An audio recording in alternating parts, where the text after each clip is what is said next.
Donald Trump ভেবেছিলেন America ও ইসরায়েলের সম্মিলিত আক্রমণে ইরান তাসের ঘরের মতো ভেঙে পড়বে। বিশেষত ইরানের সর্বোচ্চ ধর্মীয় নেতা আয়াতুল্লাহ আলী খামেনিকে হত্যা করার পর ওই দুই শক্তি ভেবেছিল ইরানের সরকার পরিবর্তন সময়ের অপেক্ষা মাত্র। কারণ খামেনি সহ ইরানের প্রতিরক্ষামন্ত্রী এবং অনেক সামরিক কমান্ডারও তাদের আক্রমণে নিহত হয়েছেন।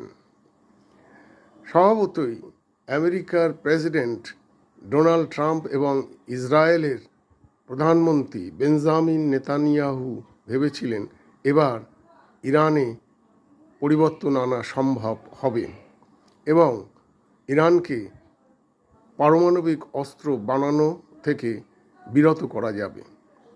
কিন্তু যত দিন গড়াচ্ছে তত ইরান বুঝিয়ে দিচ্ছে তারা মাথা নত করতে রাজি নয়। তাদের নেতাদের হত্যা বরং ইরানকে আরও ক্ষুব্ধ করে তুলেছে আমেরিকা ও ইসরায়েলের বিরুদ্ধে। ডোনাল্ড ট্রাম্প খামেনি হত্যার পর ইরানে সরকার পরিবর্তনের জন্যে সেখানকার জনগণকে ডাক দিয়েছিলেন, কিন্তু এখনও পর্যন্ত সেই ডাকে তেমন সাড়া পাওয়া যায়নি।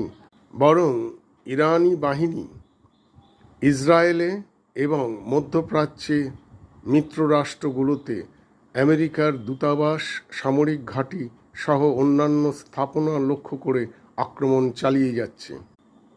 আমেরিকা ও ইসরায়েল ইতিমধ্যে হুমকি দিয়েছে ইরানে খামেনির পর অন্য কেউ যদি সর্বোচ্চ নেতা হিসাবে উঠে আসেন তাদেরও হত্যা করা হবে। তাতেও ইরান দমছে না, বরং খামেনির অনুপস্থিতিতে ইরান যেভাবে এতদিন ধরে আক্রমণ চালিয়ে যাচ্ছে তাতে মনে হচ্ছে যুদ্ধের বয়স আরও বাড়বে।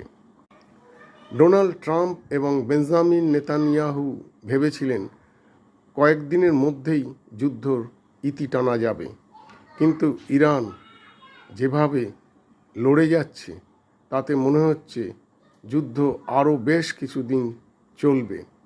এর মধ্যে ইরানও তাদের সর্বোচ্চ ধর্মীয় নেতা বাছাইয়ের কাজ চালিয়ে যাচ্ছে। বোঝা যাচ্ছে ইরান কতটা সংঘবদ্ধ অবস্থায় রয়েছে।